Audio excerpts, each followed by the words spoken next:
Side two. Okay, everyone hear me? Okay. Time being 5:15, the quorum of members present, I call the May 2nd, 2023 Economic Development meeting to order. And we will start off with agenda item number 1, approval of minutes from 3/7/23. Alder Gillen, motion to approve. Can I get a second? Second by Alder Lukens. Any discussion? Okay. All those in favor? Say aye. Opposed? None? Okay. We'll move on to agenda item number 2, approval of minutes from the joint meeting for 11/23. Any motion to approve? Okay, motion to approve from Killian. Second from Rasmussen. Any discussion? Seeing none, all those in favor, say aye. Aye. Opposed? None are opposed. And we'll move on to agenda item number 3, presentation on Thomas Street visual preference study results. Liz? Chris? This process. Oh, thank you. Chris Nauman is the consultant that we hired to develop and administer the visual preference survey. We decided that a visual preference survey was going to be the best way to engage the neighborhood based on conversations with other folks in my position throughout the state and coupled with some national experience as well. Basically, what that does, and Chris will explain the process a little bit more, is ask residents for their opinions on basically what we think what they think the new development, if it should go forward, would look like. So we hired Chris because I know we had some questions about why staff wasn't administering this. We've engaged consultants in the past for things like this. Basically, it's a matter of time, experience, and expertise. We're really grateful that he was able to administer this process for us. And I guess, Chris, I'll let you introduce yourself and talk a little bit about the survey in the background. Sure. My name is Christopher Nauman. I am a professional architect, a licensed architect in the state of Wisconsin and a few other states. But I also do community development consultation. I've got a little bit of background as Liz, and actually how I met Liz is through the Wisconsin Main Street program. I actually administered 2 programs both in Green Bay and Kenosha for about 7 years. So that's really where the exposure and the experience in the public engagement process has come from.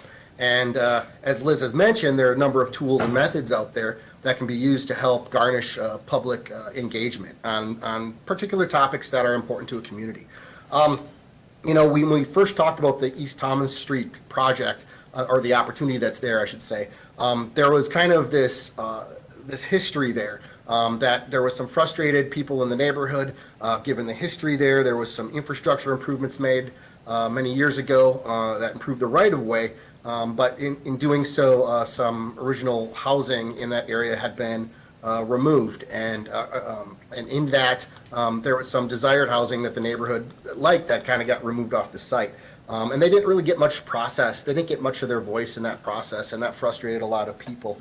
And that kind of goes as far as even then what would fill those empty lots, those infill opportunities moving forward. And there's several proposals over the years have come through the ranks, but again, they really didn't engage the neighborhood or the residents in a way that made them feel like they were part of a process, a participatory process. And in that, there was a lot of negative feedback about the styles of housing, the types of housing, the appropriateness of the housing and whatnot.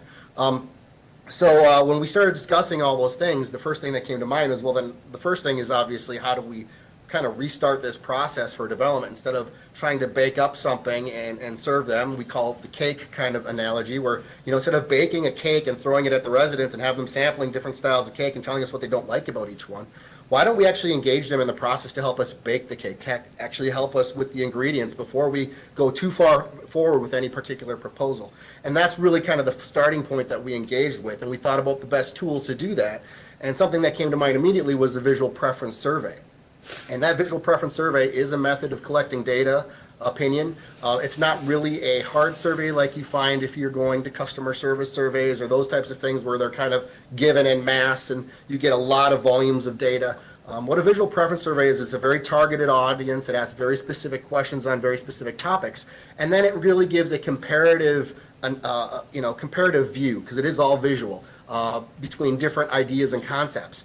And in that, you kind of go through slides in a fairly rapid succession, and you want people to just give you their gut reaction to different scenes. And those scenes have subtle differences, and sometimes they're very obvious differences, and sometimes they're just basic questions. And you basically track your information and the responses people give you.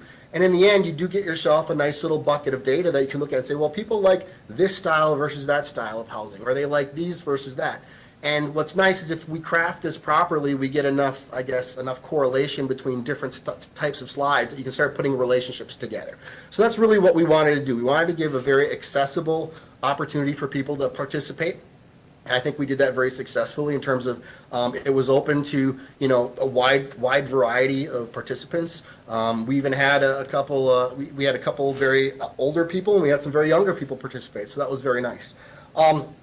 As we kind of looked at the survey itself and we started putting this together, we were looking at some focused topics that would help guide the development.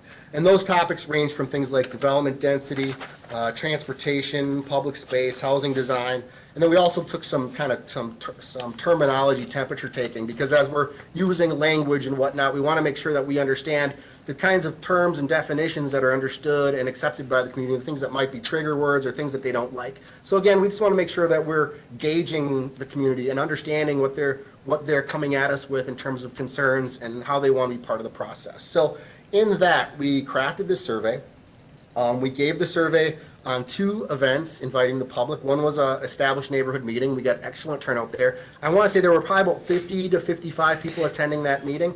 Of that, a portion of that, a strong portion of that did participate. Some people chose not to, but most people did choose to participate in the survey. And that was on March 27th. And then on April 5th, we did run a second event. That didn't draw as many people, but we still got some participants with that, and that was also melded into our data. So we were able to do 2 sessions.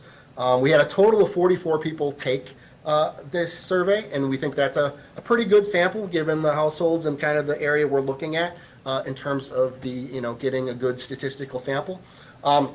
In terms of then looking at the first question we asked is kind of like, who are people? We want to know the demographics of those who took the survey. We were kind of given some guidance from leadership that, most of that information of who was in this neighborhood we already understand through, census data and other forms of information that are already on hand. So we really kept it to a simple basic question. That basic question to start out the survey was, what is your relationship to this neighborhood, to this area of development? And in that, we allow people to answer as many ways they want. They could circle as many versions of this. They could, but we ask that you circle how you feel you relate to this neighborhood, and then how many years you've been in those positions. And that just gives us a little bit of flavor about who we're working with. And of the 44 participants, the strongest and the highest level participants identified, 78% of them identified as people who lived in the community as residents in that neighborhood. In proximity, direct impact, they felt like they're part of the fabric there. What's also interesting is the average number of years of those participants is, just about 24. So we're dealing with an established residency. We're dealing with people who've been there a while. They're proud to call that their home. They're very established and they're very entrenched, and they're also, very invested. I think the second highest number there is dealing with the idea that they are part of the city, but they're not necessarily part of the neighborhood. So they're living and working in the area, but they're not necessarily direct head-on participants in the direct neighborhood. And that came in at 31%. A little younger there, but again, people who are established here. It wasn't like there's a lot of young people or a lot of people who don't have a lot of background here. We're dealing with a lot of veterancy in the neighborhood, and that's very good in terms of getting their opinions because they understand these topics really detailed. The last little number there, the orange and white, if you try to get fancy and add up the percentages, it's well over 100%, but that's because this is how people identify themselves, and they could identify themselves in multiple roles, and I think that's important to understand because people not only feel like they're part of just a resident in the neighborhood, some of them are also employed in the neighborhood. Some of them wear those 2 hats, or they might wear 3 hats. They might think that they might be an elected official who also lives in the neighborhood and also employee in the neighborhood. But, so there are some things there that always think about how people are related to this neighborhood and their space. And that really really opens up your eyes as we start going through the data and really start understanding how these people interact with the space and what they expect of a development proposal. So kind of the next part of the survey then was basically just, if you want to call it a demonstration. There were 4 practice questions. These were basically just kind of rapid fire. We just wanted to explain the styles. There were 4 different types of questions in terms of format. We want to make sure people understood those formats, and we kept it fun and light. We kept it on sports themes. The raw data is in the report. I'm not going to go through each question, but you can clearly tell that, you can start seeing that, yeah, okay, people are engaging, they're understanding the questions, they know how to interact with the visual preference survey. As we go right to the direct part of the survey, I'm going to jump right to the summaries at first, just as it's formatted in the written form. After the summaries is actually a kind of a question-by-question account. I'm not going to go through each question, but if you're curious, you can see the references to the summaries. You can go and look for yourselves in terms of specific questions and how, the images that were associated with those questions, and then kind of the response rates. That gives you guys a kind of a transparent view of the raw data, and you can actually go through and you can ask other questions and look at those slides and kind of see, okay, this is what people are trending to, this is what they're not trending to. So again, the nice thing about a visual preference survey is you can go back and look at different themes, even though we had specific themes we were looking for. If there's other questions that come up over time, you can go back to the survey and look and see if those elements are being addressed in these slides and compared, and you can actually pull more data off the results, which is a nice feature of a VPS. We'll just start right out with the topic summaries. As I stated before, those were our goals of what we wanted information about. That's going to help to guide the development process specifically, and the design process, like the pieces that will actually help in the decisions about the amenities and features that might be in these homes or these development pieces. So first question was about development density, and we had a couple of questions there about how buildings interact with each other in terms of density, size, spacing, yards, that sort of thing. And it was pretty much interesting that, for being in an urban location, it was a very strong preference of things being in a lower density category with larger yards. I don't want to go as far as saying suburban in nature, but a lot of the images kind of place the suburban versus a more dense urban townhome position in terms of densities. And time again, it was those homes that are kind of centered in a lot, single family that were preferenced in each of those comparisons. They all had, the ones that were most popular had more general yards. They did have a little bit larger lot sizes. They did show setback conditions that were a little more generous from the front yard. So those were kind of all conditions that showed more favor in the different slide comparisons. Another question about density was really about right-of-way conditions, and this gets touched on a little bit as we talk about landscaping and public space. But it was very clear that the right-of-way conditions that were most favored were ones that really had investment between the curb and the house front.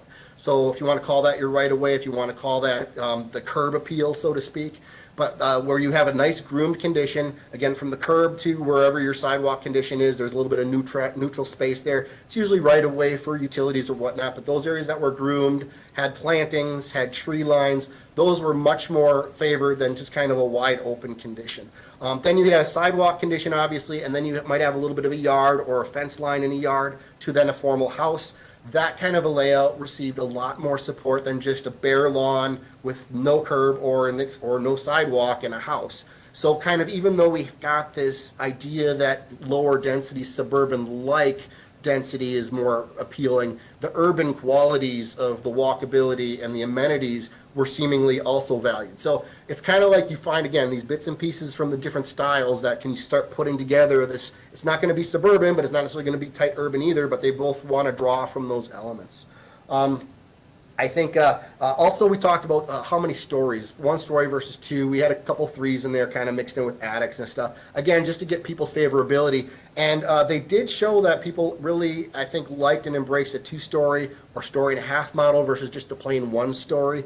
Again, as we're thinking about fenestration, which is the exterior of a home where windows are located, even if you don't have necessarily a finished attic, having some windows so it looks like it might be finished, or having loft spaces and attics to give that 1.5-story look, or a full 2-story might even be something that we want to explore as we're moving forward, versus just a traditional kind of the small house 1-story concept. The 2 stories did get a lot more support.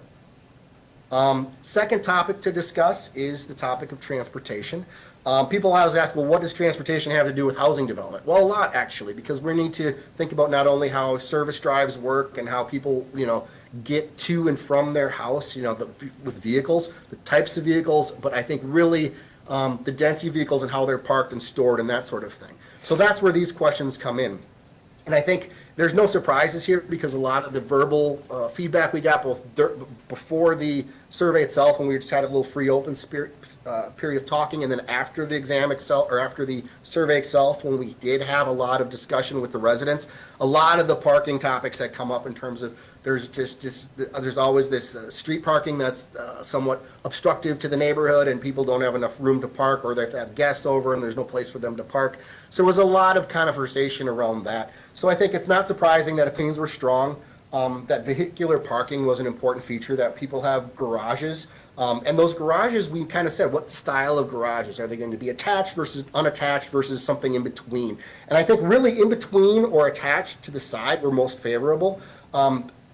People also did not like the garages in front of the house. So like we talked about that suburban model, when we compared those to more urban parking, they liked the more urban parking where you've got a side garage or something on an alley in kind of an offset building or a building that's attached versus, and they do like attached garages, but again, not necessarily with front-facing garages. So, it's going to be a little bit of back and forth there, but we do have the alley to consider here, and we don't want a curb cut onto Thomas Street. So I think the things here kind of play together, and I think that it's very consistent. I think what's interesting too is when off-street parking is obviously preferred versus on-street parking, putting it inside a garage versus outdoors or on a driveway. So that might tell us the sizing of the garages as we move forward, at least a stall and a half, maybe 2 stalls, because obviously there's other things besides cars we want to store as well. And I think that's really interesting when we look at comparing the ideas of cycling or walking or even using the public transit system versus cars. Overwhelming support of everything but a car. The car was like the least popular in all those those comparison models. That's maybe not surprising because people are looking at cars more like a necessary evil. And that's not a bad thing, but now how do we plan for it? How do we design for it? Because people still need access to those cars, but not necessarily a priority. It's not like we're going to have 3 cars in every driveway. Is it an opportunity to maybe think a 1-car family with a lot of bicycles, or are there other things there we can think about? So that's kind of how we're starting to dissect that feedback level.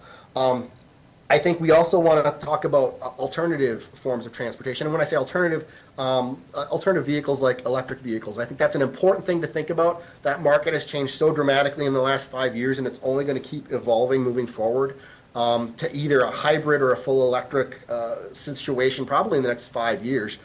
For a lot of reasons. And because we want these houses to have longevity and have amenities that are valuable and keep them in the market, we did put the EV charging station image on there. And actually, even though the image itself was kind of neutral, the overall data set shows a very heavily positive leaning thinking for that. So as we're moving forward again, future-proofing these a little bit, is that an amenity we want to include in the garage, maybe an electric charging station of some sort to allow that vehicle upgrade in the future, or at least have the wiring installed so an upgrade is not a hard thing to do, because it's much harder to design a house without that and then try to put it in later than it is to design it up front, at least have the accommodations there, so an upgrade can be easy and affordable in the future. So things to think about, again, as we're moving forward with design. To kind of jump into the topic of public space, we did touch on that a little bit about the right-of-way. And what's interesting that we found obviously is, and some of these are no-brainers, but it does offer a level of calibration on the data set, is that when we show well-manicured, well-put-together yards versus yards that might have been a little more sloppy, there's a strong, obviously everyone wants the nice manicured lawn. But that's really not the point as much as interesting about the maintained landscape and the incorporation of planters and flowers and gardens. We did throw some very obvious pieces in there about like kind of the feeling people get when they see someone outside working in a garden, or they see an older person working with a younger person on a flower bed, or the idea of a raised bed for a garden space. That all received very positive, strong feedback from all those comparative answers which tells us there's an opportunity here not just to design the house itself, but within the yards offering opportunities for raised beds that are maybe consistent in nature, so it feels a little bit more kind of built into the environment versus having every house kind of having a random, garden space. Maybe we can build those in the front end and it looks a little more consistent. It offers people a place to put flowers, or if they want to do raised vegetable beds. Those are very popular things coming in online, so that might be amenities that we want to put in these homes. What's also interesting is we talked about natural materials, particularly in how the yards are separated.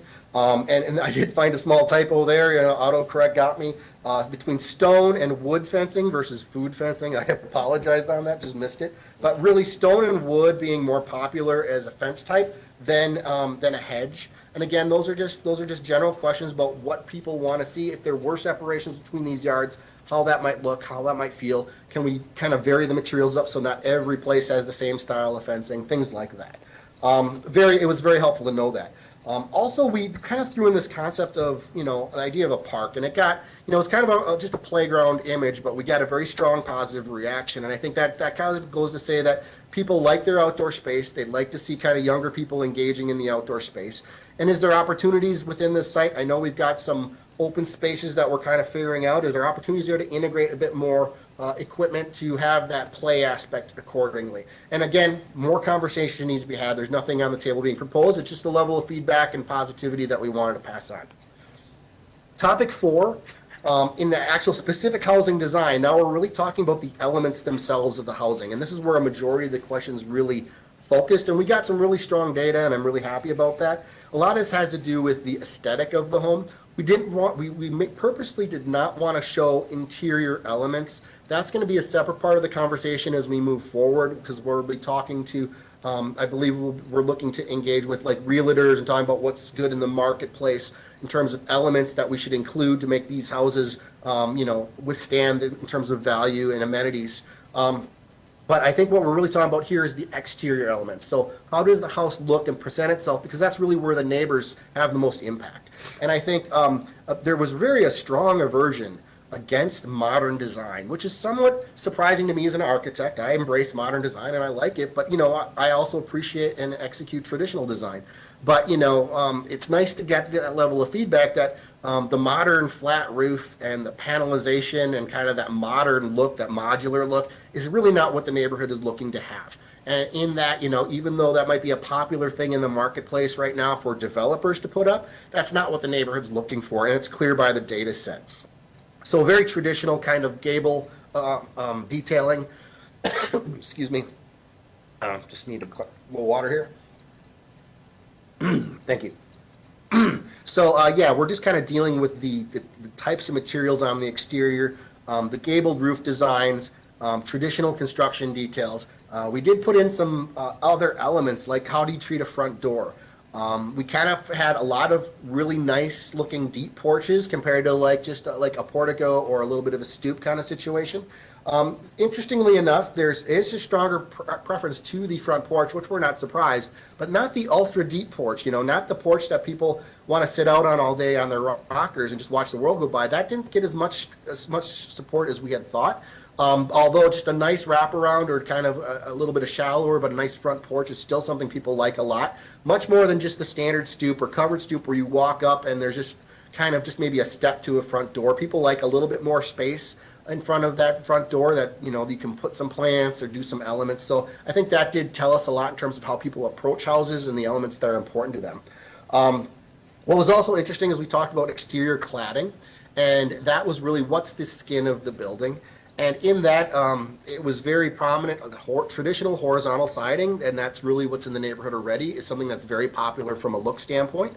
And that's followed next up by stucco, again, a traditional exterior kind of feel. And that could be an ephes, which is a simulated stucco, or a regular stucco. That's really, you can't visually distinct the difference between the two. But then as you're talking about things like cedar shake or vertical siding, that wasn't necessarily as popular. I'd say those were kind of tied in kind of the second place as we got to look at the preferences. Again, it's hard to be scientific. You got to compare two images, and then you got to compare another two images and kind of think, well, this one in more images is more popular than these pieces. So we kind of just ranked them here. And then least popular, the ones that showed up, I guess, on the least favorite slides across the board consistently. Any level of paneling, which speaks again to modern design, metal or wood paneling from that standpoint, but that kind of panelized look was just not popular.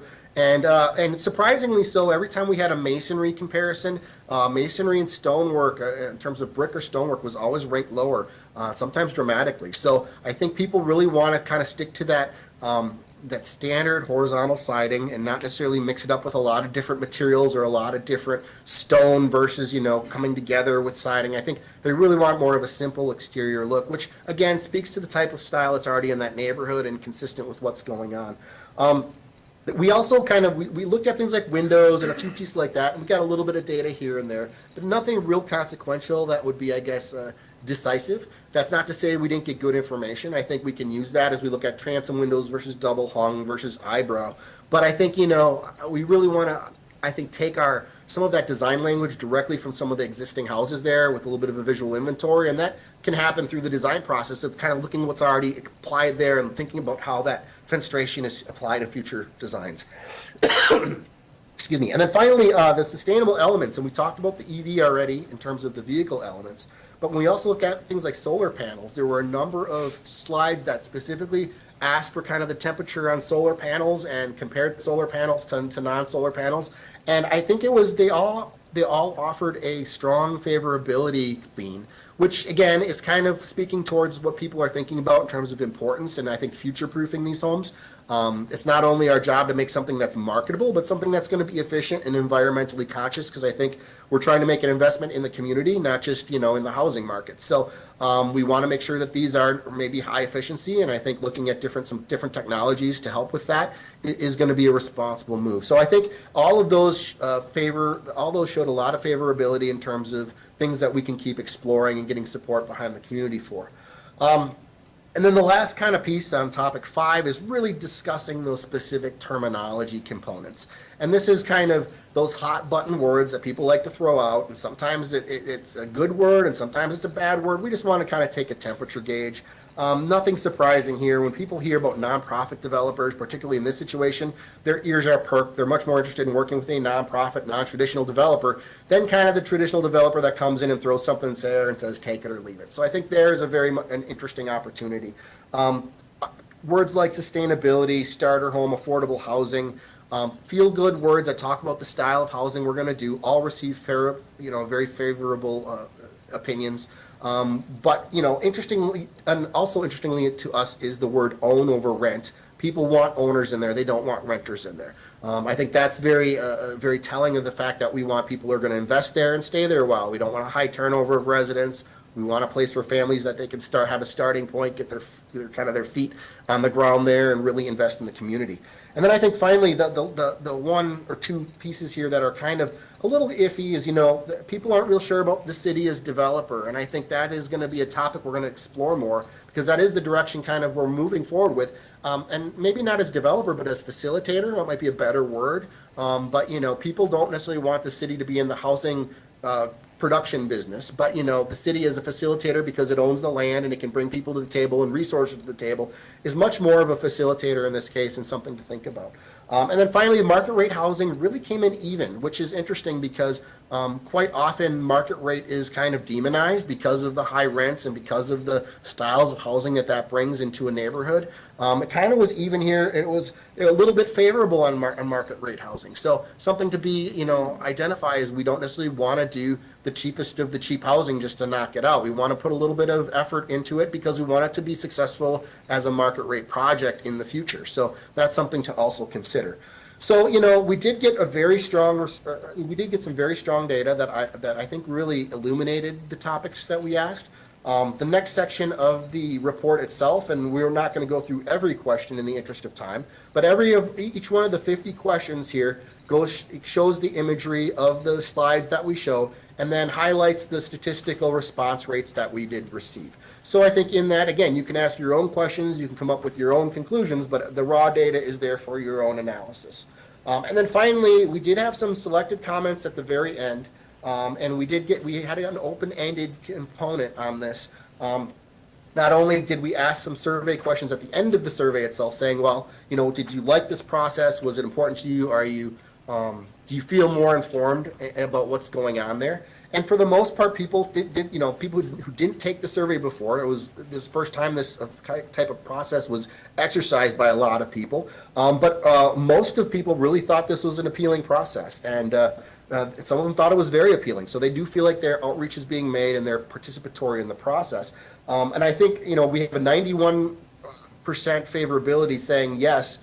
We believe we have a better understanding as a community now to what's going on this project and the process being employed. And so I think that's a very strong indicator that what we're doing is being somewhat embraced and it's being accepted and it's something people are open to, and that's awesome because I do think there are opportunities for future engagement as this process moves forward and these projects get more vetted and detailed and kind of as they get vetted out and as they get thought out and as they get applied, there's more opportunities for people to participate.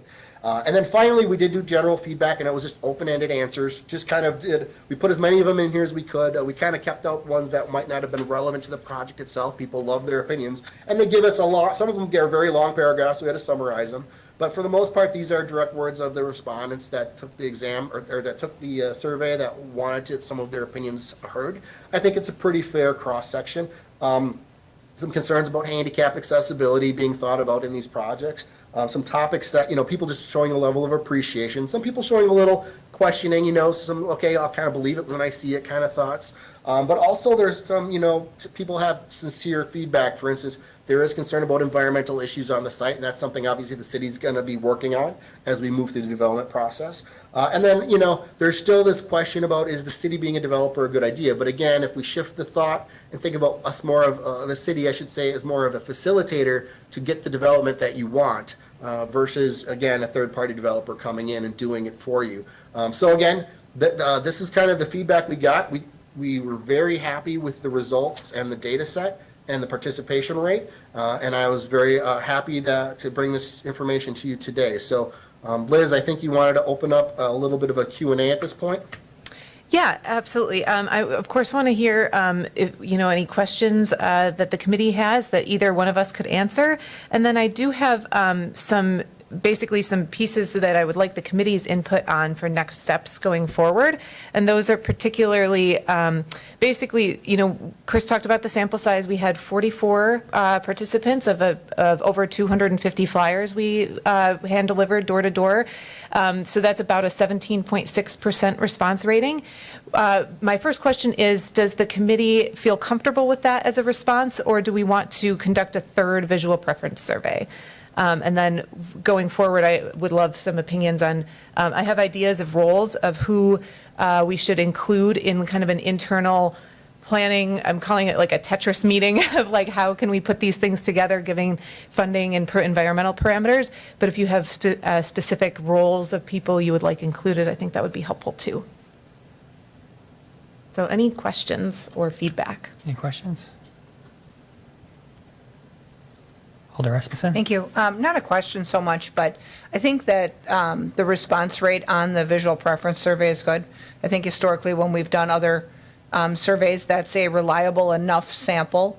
It would be different if you had real low turnout, but I think that, getting that much feedback and the diverse topics that they covered, everything from, sustainable initiatives to the garage to different design aesthetics, I think that's important.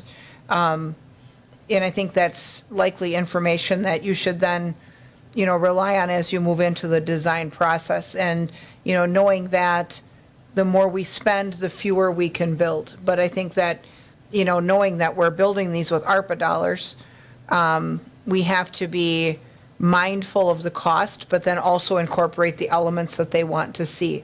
So, once we cost out a few of these, if it's the difference between getting only 3 houses versus 5 or 6, I think that's a consideration that we'll have to look at once some of the costs are a little more known. I think originally when we had looked at some homes at the opposite end of the corridor, the price of those, even before the economic crunch that we're in right now, escalated very, very quickly when we started to look at, 3-bedroom, 2-bath, 2-car garage. That wasn't even a 2-story home. And the prices came to, 200 plus in a fast hurry. So, I think we need to know a little more about the cost, but I think we're off to a great start. I agree about that. We'll be bringing that back in a few months' time. I think we need some time to kind of convene all of the players. I'd just like to say I took the survey. Thanks, Chris. I thought you guys did a great job presenting it. I kind of felt like I was at the eye doctor there for a little bit, one or two. But yeah, I think we got a good result from the survey. So I guess any closing, Liz? Otherwise, we'll move on. I'll kind of wrap it up with, again, if you have any other roles in this internal process that we're looking at, that would be helpful for me to know. We are planning on, and Chris kind of started talking about that, our planner, real estate agent, developer, contractor, environmental and structural engineers, someone who's been involved in the survey process as well, for some neighborhood input. So we want to make sure that this is, we're kind of, like I said, Tetrising all of the considerations. We want the neighborhood visual preference survey results are going to be front and center with that discussion. But of course, we need to make sure that we can accommodate any environmental restrictions. We know that there are some lots that we can't build basements on, for example. And then we, as Chris said, too, want to make sure that it's future-proofed for resale down the road. Like I said, like he said, this is an investment in the future of our community as a whole. So we want to make sure that we're kind of covering every angle. So again, if you have any suggestions now or later, please let me know. And then our next steps in the process are we are planning on submitting a DNR grant application for some environmental assessment, and I'm hoping that comes to council soon, so that we can kind of get that moving. I understand the turnaround is kind of long on that process, but we've talked with the DNR and have an idea of how the timeline will work. So I think that I feel comfortable with, I think, where we're at with that. And then simultaneously, like I said, we'll be convening this internal group to talk about how we kind of put these things together. And then we do plan on coming back to the neighborhood, kind of going back to this cake analogy. Now that we have the ingredients, we want to bake a few cakes and put some renderings, some designs together, maybe 4 to 6 that we can bring back to the neighborhood. We anticipate late summer to late fall for that. And then kind of do, I don't know if it's going to be a charrette process or like an open house. That's kind of we're working on what the most effective method of engagement and feedback will be at that point. But we'll have another 2 meetings for the neighborhood residents to engage, give us additional feedback, and then we'll go and kind of tweak that, tweak our visions that we put out, our renderings that we put out, to further conform with neighborhood opinions. And then we hope to put it out to bid at the end of this year. We are under no preconceived notion that that contractors are easy to come by. So given our ARPA funds, that is the fund source with the tightest timeline. Those have to be committed by December 31, 2024. So basically, we just need to make sure that we have our commitments locked in by that point, and then we have until the end of 26 to expend them. So if any part of this process goes a little bit long as we've got the money committed by the end of 24, we should be in an okay spot. So, and that goes for, of course, like if there isn't remediation to be done, if that goes long, we've got that kind of taken care of in a timeline. So I think that kind of wraps up where we expect to be in the near future. But if you have any other questions, let me know. All right. Thanks, Liz. Thanks, Chris. Thank you. Yeah, I look forward to seeing more on this project. So we'll move on to agenda item number 4. Discussion and possible action approving sale of 1316 and 1407 North 2nd Street to Habitat for Humanity. And Tammy's already up. We received an application for 2 parcels on North 2nd Street. These parcels, there was a map included, so you have an idea of where it's at. One is right directly across the street from the Blinker development on 2nd, which I'm excited about, and then the other one's a little farther down on a corner lot. We're hoping to obviously partner with them again for the next builds for 2024. They're in the process of doing their one house this year, and then next year, we're excited that they're able to amp it up and do 2 houses. So you have the offer in front of you. Any questions? And Andrew Brueggemann's here on behalf of Habitat if you have any questions of him. Questions, comments from the committee? Alder Rasmussen? Thank you. I'm just excited to see that we'll be able to put up 2 of those homes. I think that in all of the neighborhoods where they've been built, I think the relationship between the prospective owner and the Habitat organization and the construction process is a positive one. I think that we definitely should move forward, so I'll make a motion to approve the sale of both sites. Okay, I have a motion to approve the sale. Second by Alder Killian. Any other comments? Alder Killian?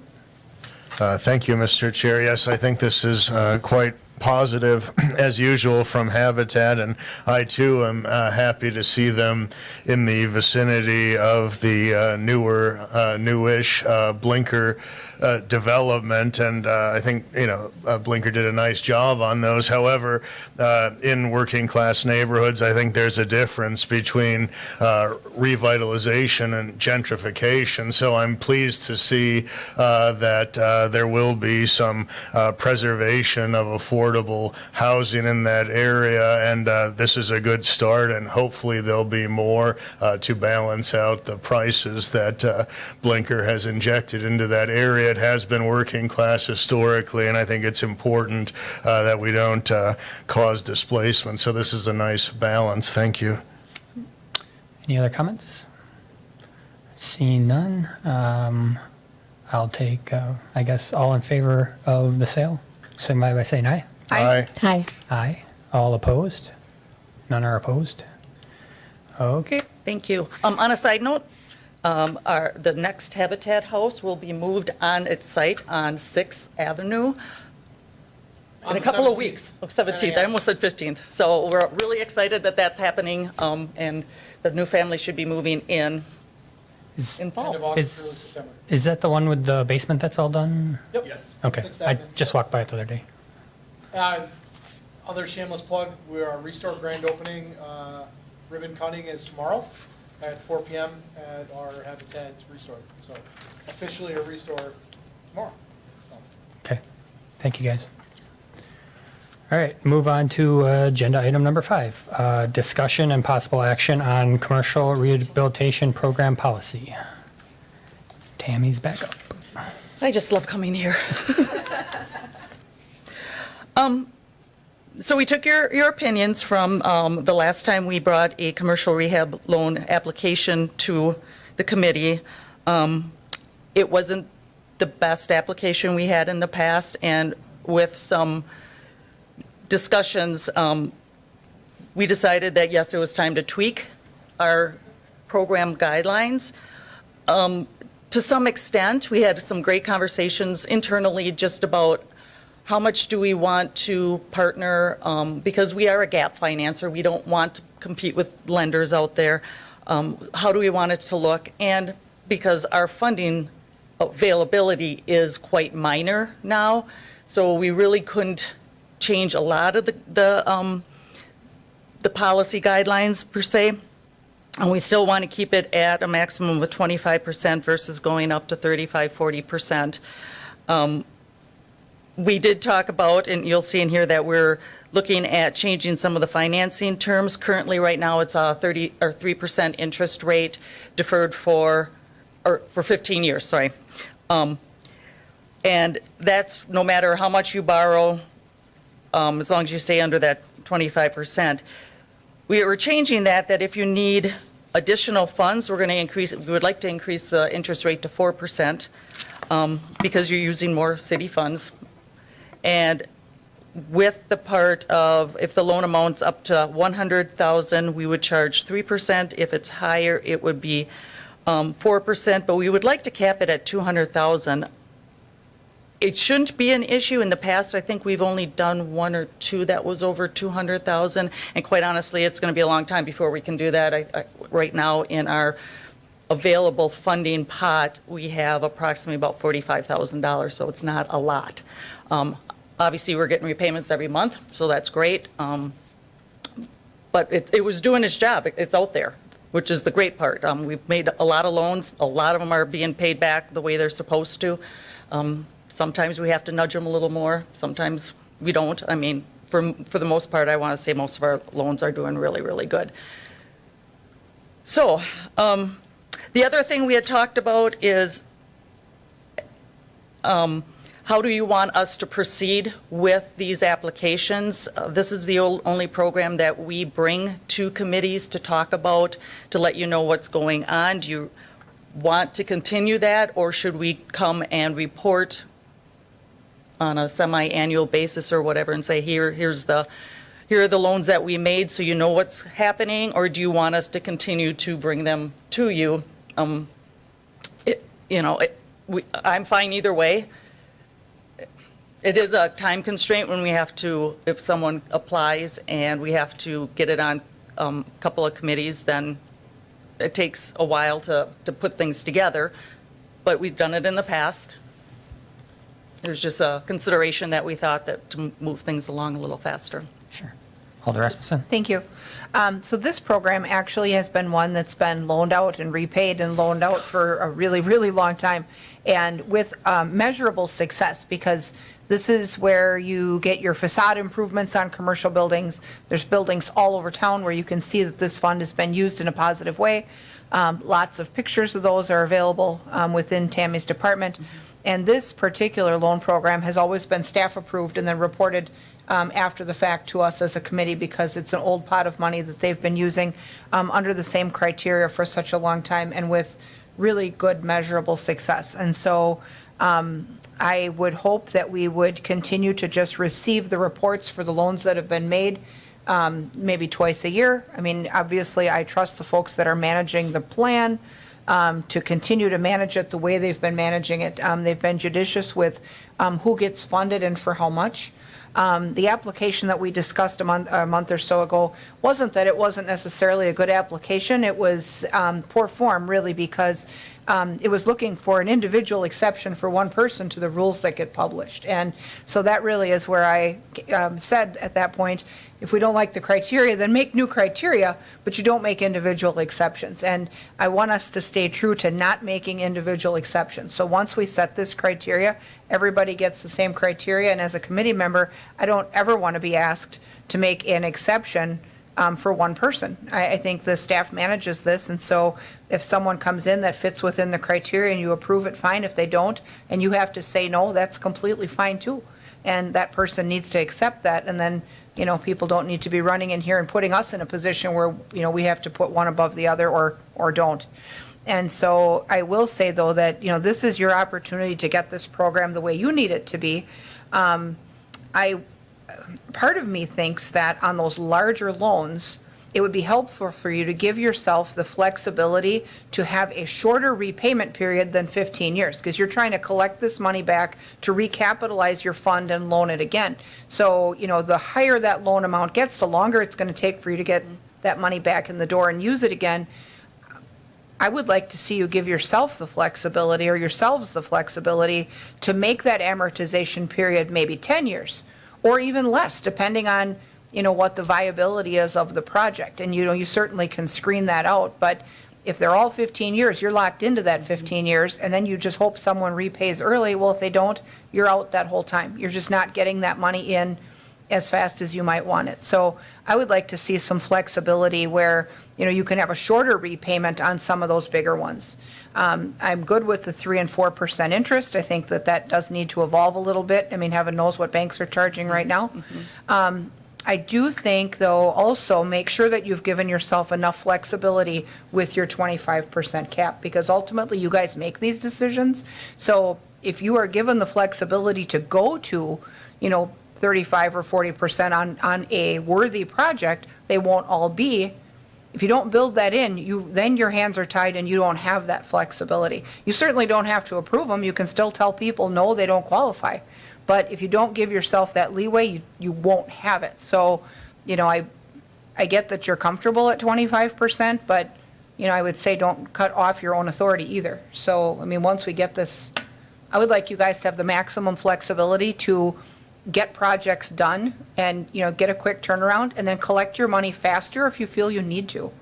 I mean, certain projects will be able to capitalize and repay you quicker than 15 years, so why wait? I guess that's where I come from. I like what I see so far, but I want to make sure you haven't locked yourself into something that's going to be equally restrictive to what you just came from.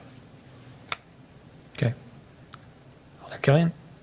Thank you, Mr. Chair. I agree with many of my colleagues' points and shorter payment terms. We've talked about that even on TIF issues, and certainly that sounds like a good idea. And also, when I got the packet, I was afraid I was going to open it up and it would say up to a maximum of 100%, because that's what we had kind of faced last meeting. So I think, this was, was reassuring and encouraging to see that wasn't the case. And I have no problem with whatever is easiest for relevant staff and department to move these through in a timely manner.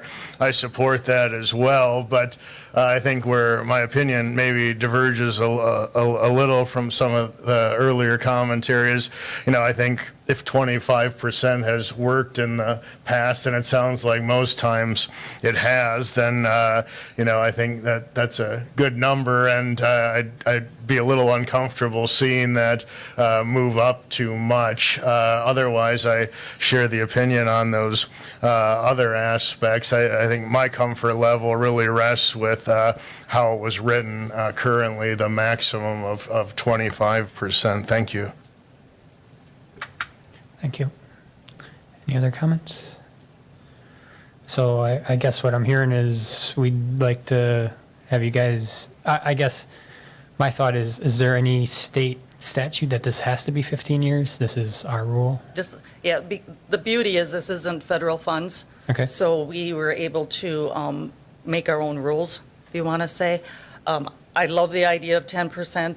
A 10%, a 10-year payback. I also struggle with it just because I know sometimes these are smaller businesses that larger payment, they might not be able to cash flow. So we really do talk to them about what works in their world, what can they afford, because the last thing we want to do is set them up for failure and they can't afford their payments. So we struggle with that term quite a bit, but I'm always happy to try at 10%, or I keep saying percent, 10 years, and then if it doesn't work, go back to the 15. Alder Rasmussen? Thank you. Here's just a thought, because the financing terms in the paragraph we have, it says, financing assistance shall be made as loans with a 15-year amortization schedule.